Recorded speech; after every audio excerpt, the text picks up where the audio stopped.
Okay, so this is a game that I played a couple days ago, 2 days ago at this point, where I played the white pieces, my opponent played black.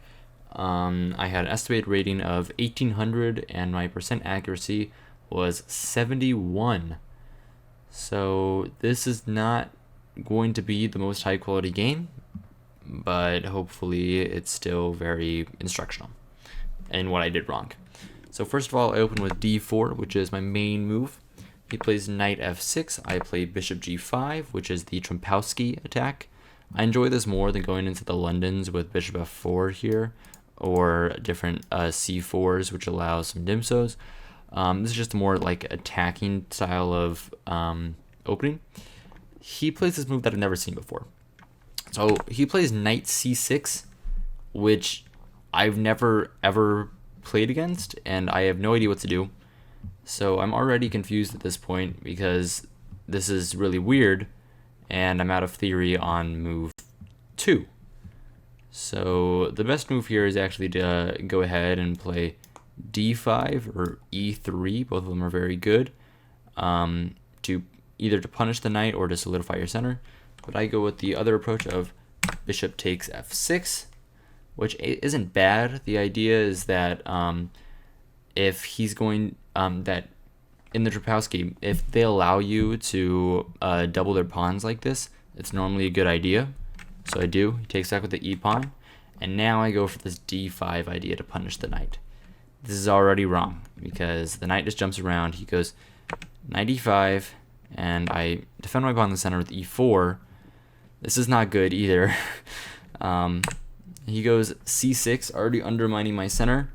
I go f4 again, trying to play it like an Iokin's defense, but this is just bad because the knight comes to g6, it targets my pawn, and I'm already completely losing. After I play move f5, he comes back, and this is already terrible. This is already really bad. Bring my knight up, offer trade. He plays queen b6, which is a move that I missed, which targets my pawn over here, but more importantly, it opens up this alleyway for like a checkmating attack on these squares, and it's rough. I defend my pawn on b3.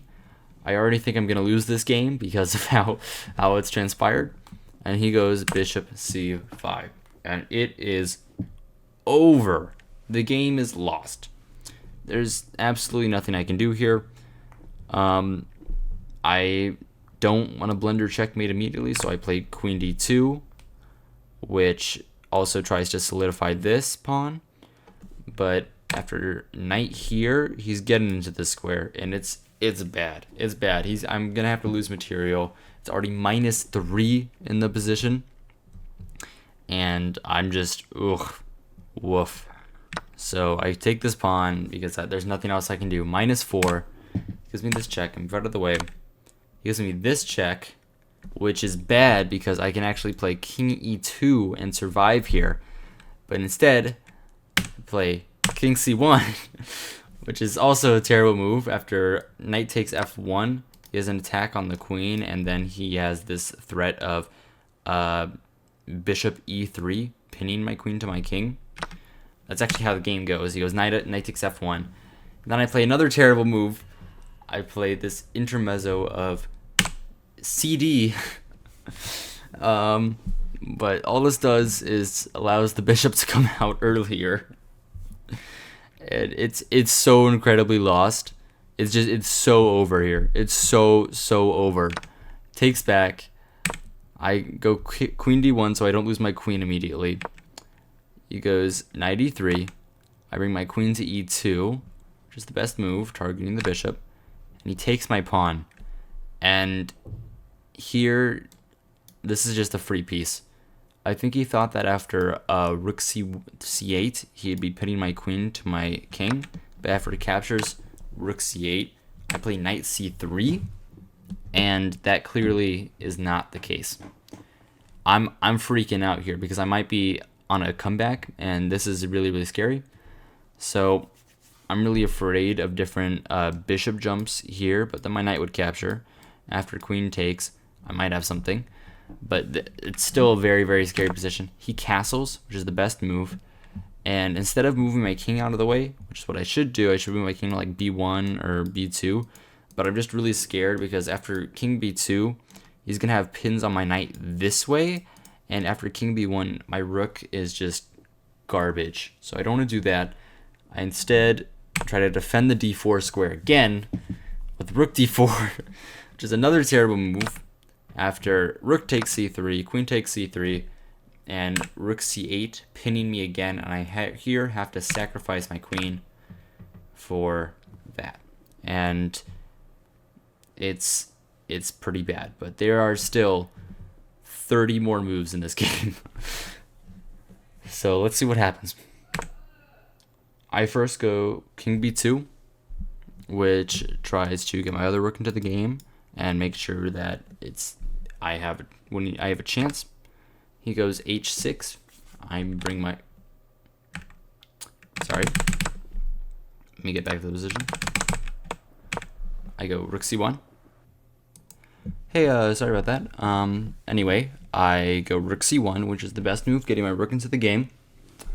I'm still defending all of this. I'm looking at ways for him to get in here, which are defended by my knight and my rook. I'm looking at ways for him to get his queen in this way. It's all very scary. It's all very lost. He takes my pawn and sacrifices his bishop. And now it's anyone's game. Also here, I have different threats of checkmate. If I get my rooks to the back rank now, and check, and he would go there, and this would be a mate. So I'm looking at that. He brings his bishop back, which is just trying to get out of the position. Bring my rook up, attacking the bishop. He goes there. And now it's back to equal, actually, where I have just incredible amounts of counterplay here. I bring my rook to e1, which is another mistake. Another mistake, targeting the bishop. That's not the reason why it was a mistake. This move is a mistake because queen c7 defends, and this is far from over, far from better for white, far from anything. But as you can see, there are a lot of pointless cuts in this video. As you can see, that's not what he plays. He plays queen f2, which is easily defendable by rook d2, and it is officially back to perfect 0.00. He moves his queen out, and I target his bishop again. It's again lost. He goes queen a3 check, back to equal. King b1. This attacks my rook.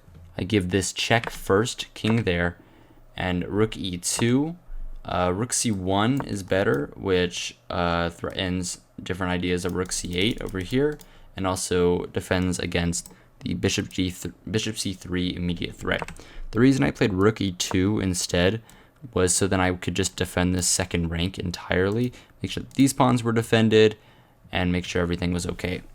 But this is bad due to the move queen a5, targeting this pawn, and again, it's not over.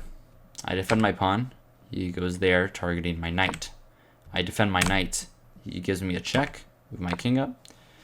He brings his queen back to d6, keeping eyes on this pawn and trying maybe some bishop b3 stuff in the future. So I go rook c2. Another terrible mistake. I don't remember why I played this, but bishop a3, king c3, only move. If I went down to a1 or b1, this is a simple checkmate, because after rook blocks, this would be mate. So I go up to c3, check, king d3, check, blocks the knight, comes there, I defend my knight, he solidifies his bishop, I solidify my structure over there, captures, and now if you've been paying attention to the clocks, you will notice that my opponent is down to 41 seconds versus my 3 minutes and 3. So there's a very real chance that I could win this game. Gives me this check. I defend. It's back to equal. He goes over there. 36 seconds. I defend him from coming in along the e file. He gives me this check. I bring my king down. He takes my pawn. I go up to e8. I'm trying to give some sort of checkmate over here. Oh my god. My bad. Sorry. I'm trying to give some sort of checkmate over here. He goes to g2. I bring my king down to b1. Gives me another check. b2. Another check. I go up to a3, and now my opponent is under 30 seconds, and it looks like I will be winning this game on time. He goes h5, which is one of the only moves in the position. It gives him a slight advantage because this position is still winning for black even after all of my attempts, just because of the amount of pawns he has compared to mine, and he is still up a point of material even though I've been fighting. I capture on h5. He goes a5, which is a draw. Instead, I play h6 for whatever reason. I'm just trying to confuse him now because he has 12 seconds, and I just need confusion to win this game. Captures. I bring my rook back. 10 seconds left. Captures. 6 seconds left. I give a check. King back. Rook h1. b5. Check, and I win the game on time. Fortunately, I wasn't able to win this game in the traditional manner of checkmate or resignation, but still, winning this game felt really, really good. I was very, very proud of myself, even though it wasn't technically a win. But let's reiterate. First of all, he had a weird opening that I wasn't prepared for. I make mistakes, a lot of mistakes in the opening, and I'm completely lost already. I narrowly avoid checkmate. I have chances that I can get to regain my material. I'm completely lost. I'm completely lost. I have to sack my queen, but now I have chances with my 2 rooks. He sacrifices bishop, a terrible idea. And then this following endgame here, where I just have to defend practically pretty darn well and keep trying to make counterplay until the end, where eventually I get down to a position which is in fact losing here, but luckily I'm able to save the game on time. And that was this game. I hope you enjoyed. It was pretty rough, but then again, all of chess is, and I hope you found this instructional. Hope you found this fun. Good evening and good night.